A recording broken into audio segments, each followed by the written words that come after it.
অসুস্থ থাকার পর আপনাদের সামনে কথা বলতে পারার জন্য আল্লাহর কাছে শুকরিয়া আদায় করছি। আমার কারাবন্দী অবস্থায় আপনারা আমার কারামুক্তি ও রোগ মুক্তির জন্য সংগ্রাম করেছেন, দোয়া করেছেন। সেজন্য আমি আপনাদের সকলকে ধন্যবাদ জানাচ্ছি। দীর্ঘ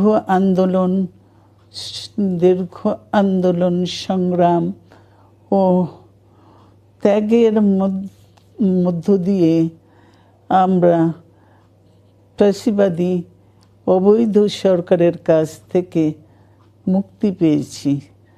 আমি আন্তরিক ধন্যবাদ জানাতে চাই আমাদের বীর সন্তানদের, যারা মরণপণ সংগ্রাম করে এই অসম্ভবকে সম্ভব করেছে।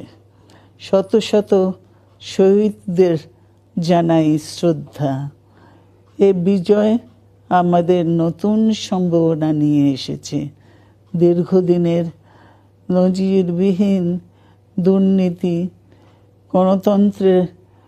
গণতন্ত্রের ধ্বংসের স্তূপের মধ্য থেকে আমাদের নির্মাণ করতে হবে এক সমৃদ্ধ বাংলাদেশ। ছাত্র তরুণরাই আমাদের ভবিষ্যৎ।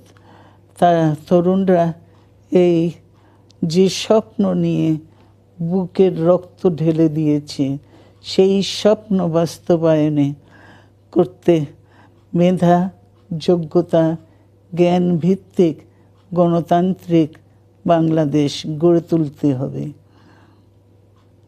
শোষণহীন সমৃদ্ধ বাংলাদেশ।